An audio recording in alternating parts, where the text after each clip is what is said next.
In this video, we're going to be talking about how my wife and I paid off $160,000 of debt in 16 months and how you can begin your own debt-free journey. Let's go.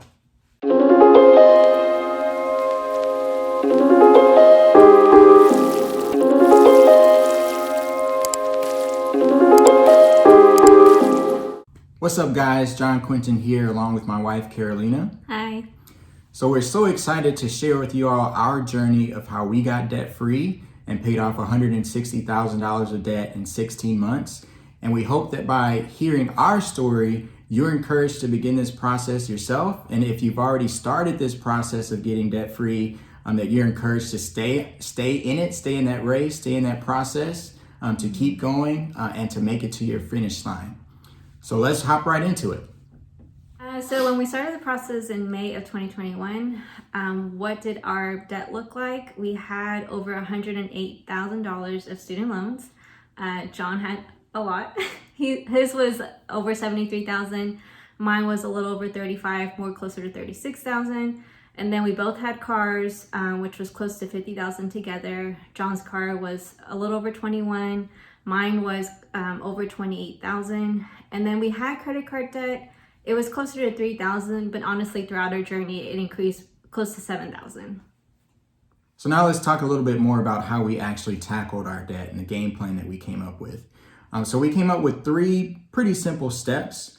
Number 1, we had to get on the same page, right? So if you're married or if you're in a serious relationship that's headed to marriage, what's yours becomes theirs and vice versa. So her debt became my debt, which became our debt. My debt became her debt, which became our debt, right? So it took us about 8 months of conversations and really just kind of talking about, our finances and our future and where we were headed to really kind of get on the same page as far as deciding that, this is really something that we want to do together. We read a couple of books, talked about those books and different things and what they were saying before we really decided to go all in on that.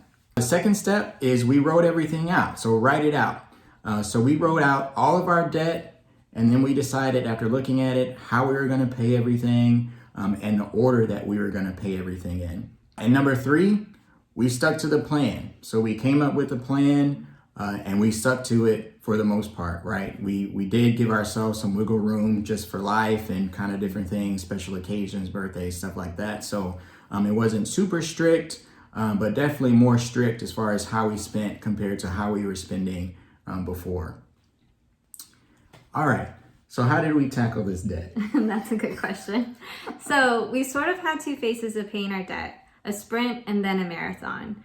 A little bit of a backstory. We lived in the Katy, Houston area. We sold our house because we got new jobs in Austin. We made over $100,000 in profit. So the sprint comes in when we decided to use most of that $100,000 to pay off our debt instead of getting into another house first.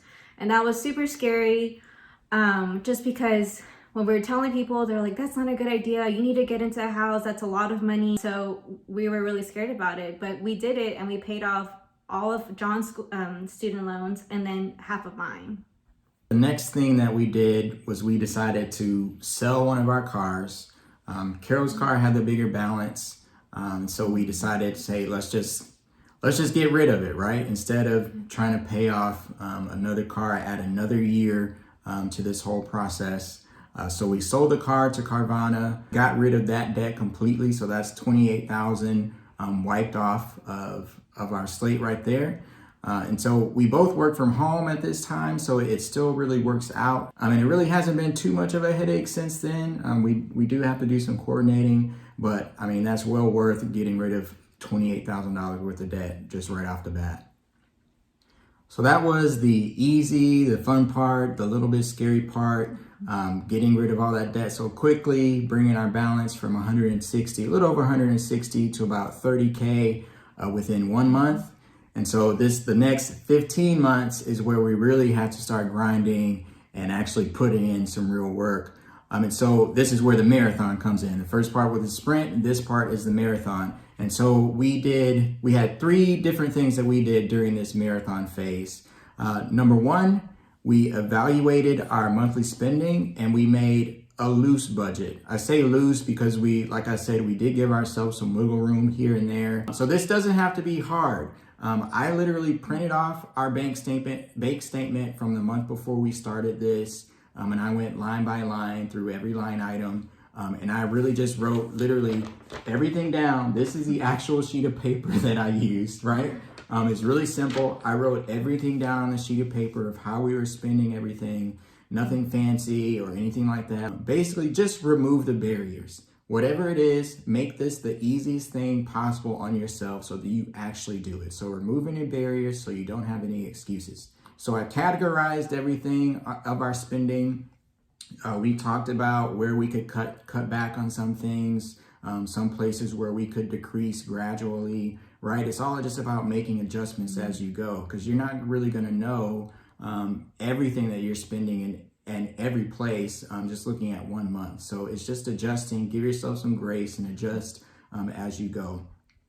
Talk about where you spend the money or where you spend the most money. And you'll be amazed once you actually start looking to see where all of your money goes when you're not paying attention. Like we spent like literally like $1,700 like at Target, like In 1 month. in 1 month.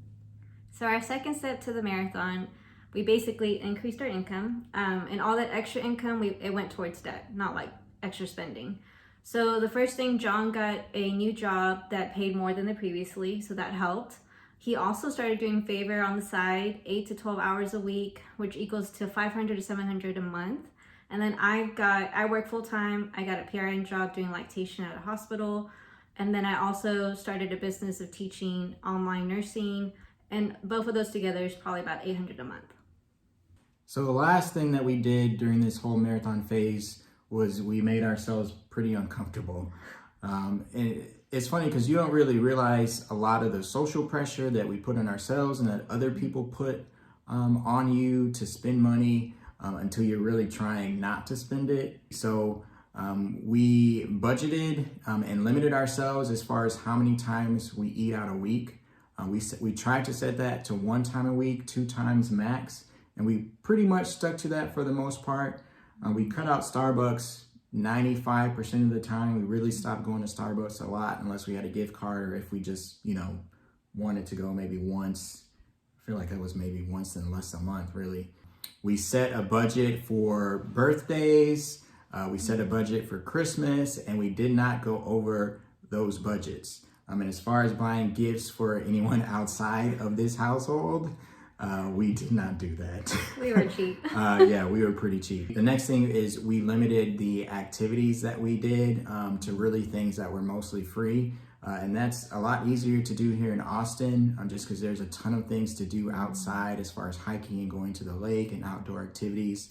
And it did help when we started all this during the pandemic that no one was going anywhere anyway. So we had to figure out how to do things that were free. So that really worked out for us as well. Yeah, and then to add to that, we had to coordinate a little bit more since we only had 1 car. We didn't put the kids in extracurricular activities, which we kind of felt bad about, but we know that we will eventually. Our goal is next year. And then for me, I did not, if you can tell, not getting my hair done often, because it's pretty expensive, getting my nails done, trying to do it myself, even though it's not the best. It looks good. Thanks, I appreciate it. And not buying things that weren't necessary. So that meant like my workout outfits or extra clothes that we didn't really need. Of course, like when the kids started school, getting them clothes, buying them new shoes when the other ones were not fitting, that kind of stuff. But we basically limit how much we needed to buy. If it wasn't necessary, we didn't get it. So the last thing we did was we decided not to go into a house right away. We decided to downsize from a house to a 3-bedroom apartment, which was really scary because our house was 2 stories, had plenty of rooms. We had an office, a huge backyard for the kids, but we just couldn't do that. We had to downsize so that way we had that extra income to put towards our debt. That was really the only way. So we could really get on here and tell you guys like that, man, this has been like the easiest thing we've ever done, smooth sailing. And that would be a total lie. This has been a really hard process. It hasn't been easy. At times we really doubted, did we make the right decision? Should we have saved that money or put it somewhere else? So we've really gone back and forth through this time. So it has been difficult, but honestly, it's been one of the most rewarding things that we've really ever done or really ever accomplished. It has been tempting, like I said, to kind of be like, maybe we could be doing something else with this money that we're putting towards our debt every month. We could be balling out, driving a Mercedes literally right now, a BMW right now. But like I said, we decided that this is something that we wanted to do. And so we got on the same page, like I mentioned earlier.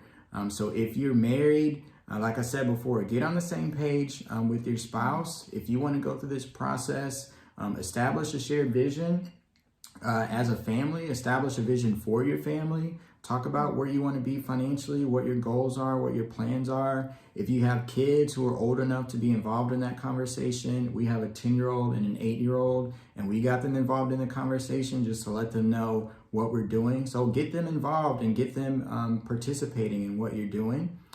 If you're single and you're thinking about going through this process, do it. Make a commitment to yourself to get yourself in a better financial situation. If you're in college, make a commitment to yourself so when you graduate, you're not, completely drowning in your student loans. You have a plan to really get those payments started so you know what's happening once you're done.